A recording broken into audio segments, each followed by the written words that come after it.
You're good? Okay. Welcome back to the Karin Housley Show. I'm Karin Housley, and my next guest is Sarah Hamill of Light Therapy Products. I am so, you know how excited I am about this, Sarah. Thank you so much for letting us come into your place today to, well, get energized. Poor Julie doesn't get to get energized because she's got to run the camera. Because we're a big rig here at Valley Access and KLBB.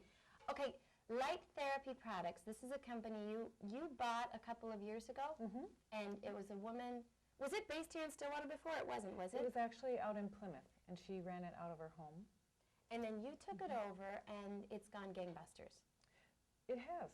We ran it out of our home for 2 years, but after not parking in the garage and having people come to my house, we decided we needed a showroom. So we moved here Labor Day weekend, a year ago Labor Day weekends. We've been here a little over a year, about a year and a half. And you're right here in Stillwater, Oak Park Heights, right across from the high school memorial, behind or next to the post office, Victory Fitness. You have like a feng shui showroom. I think people need to come in here, feel peace, and look at all of these light products. First, what is seasonal affective disorder? Is that what it's called? That's what it's called. Yeah. Some people call it SAD, because it's That's the acronym for SAD. It's basically a cluster of symptoms where people have trouble, once the days get shorter in the fall, they become less energetic. They might crave carbs, they may gain some weight, and Sleep basically more. want to sleep more, have trouble getting up in the morning or crash early in the afternoon. And so the lights kind of help stabilize that energy level. So now my sister did have this, and she just ended up moving to Georgia. She was like, I can't take this anymore, because I think like on December 21st, what do we get? About 8 minutes of sunlight. It sure feels like it, maybe 7.5. I know. And you just wake up and you're like, oh my gosh, you're bringing the kids to school and it's still dark out. So how do you use these lights? Well, there are two groups of people. The one group has trouble getting up in the morning. The other group is fine getting out of bed, but then they crash and burn after lunch. So the group that has trouble getting up in the morning will use their light within the first 2 hours of getting up. And basically what it does, you take in the light through your eyes. The eyes send a signal to the brain to stop making a chemical called melatonin. Melatonin is the thing that kind of helps you wind down at night and sleep. And when people don't get enough light during the day, the brain gets very confused. So it's sending the message to keep making melatonin after we're already awake for the day, or out of bed, I should say, not awake, because most of us aren't. Yes. So then we find that we're self-prescribing caffeine and sugar and all these things to try and get going, when basically the light just says, stop making that chemical, we're up for the day now for the duration.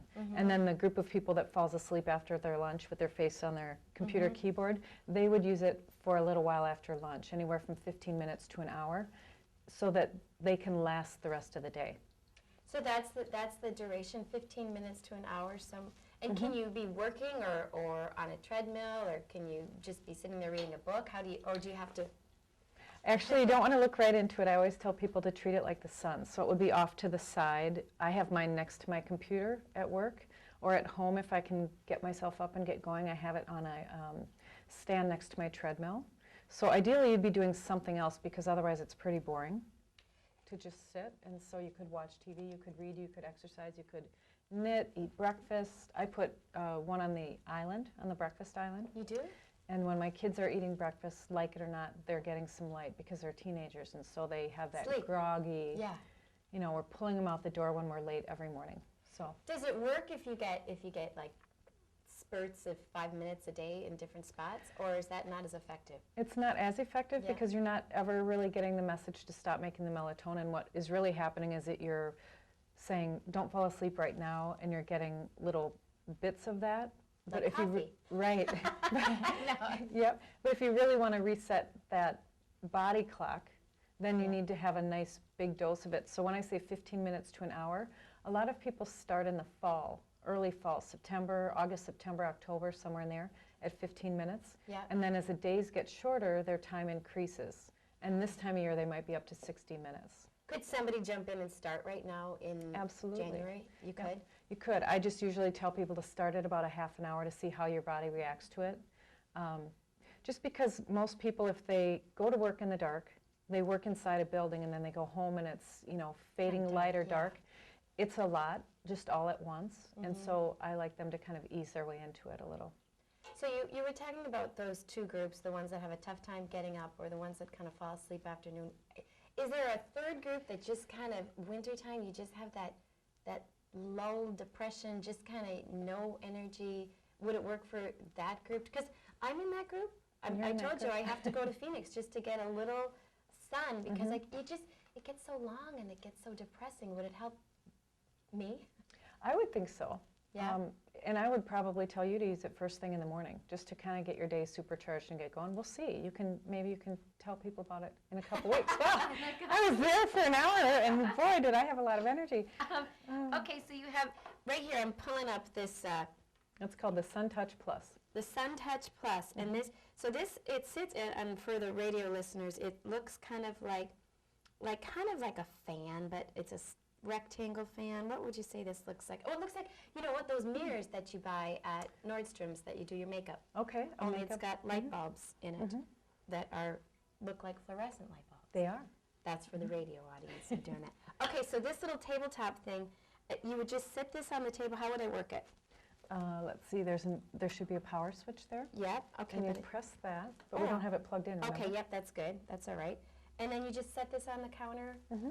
Off to the side usually, and then that one you can be 12 to 24 inches from that and still get all the benefit of the light. And so you would just go about your day. For me, that's one that I can put on the kitchen island, and then I'm making lunches, or actually I don't do a lot of that. I guess I have to be honest. My husband's that person, but I come in and out of the kitchen to get my own stuff, coffee, make my own lunch. Now your husband has one in there that's like a big like on a stand that's probably the size of a very large picture frame, because I'm not very good at measurements, but that's probably Almost 2 feet, I would think. 2 feet wide, and he yeah. sits it in front of his desk. Does he leave that running all day long? He couldn't. So at some point he needs to turn it off, because what will happen if you take too much of this light in, it's like having one of the worst caffeine buzzes you've ever had, where you'll get all agitated and shaky during the day, and then when you go to sleep at night, you'll have that fitful kind of tossing and turning, oh, I drank coffee too late, or too much of it, or something. So there's I know on your website, lighttherapyproducts.com, you have a whole bunch of articles written that it's proven to work, cure people. Yep. Actually, one of the models that we sell, the one that Paul has in front of his desk, was designed by a person who answered an ad in a paper on the East Coast, and they listed all the symptoms that I listed before about, craving carbs and low energy and low-grade depression and all those things. And he was in one of the first study groups. Oh. And so this would have been, 20, 25 years ago. And then he happened to be an engineer, and the box they had him using was gigantic, and he thought, I bet I could make one that's smaller, just as effective, and a little bit more portable. And they started a light company out in Maryland. Now, this is when I first heard of it, was probably 12 years ago, and my sister was living here, and she would go to a place and buy time to go sit in front of it. Yeah, maybe it was even 15 years ago. And it was like her tanning place, only she didn't get tan. She just would feel better. And that's when she finally just gave it up and moved. But this would be in lieu of people having to move south. They could. Now, the other one, I'm going to reach over here and look if I can get it. All right, well, it's kind of, there we go. There. This one is kind of neat. And my son has this one, and I was trying to get this from him so I could use it before I came in and talked to you. The alarm clock. That is explain how that works, because it's a cool idea. It is a cool idea, and I remember when I was talking to the previous owner, and she said something about a dawn simulator. I said, I don't know anything about what you're talking about, but basically, in the summertime, our body wakes with light. So as the light comes up, we go from those deep stages of sleep to kind of a wakeful stage where you might hear a lawnmower, a car drive by, or the paper drop. And in the winter, because it's so dark, our bodies, it kind of stays in that deep sleep until we get jolted awake by that alarm clock.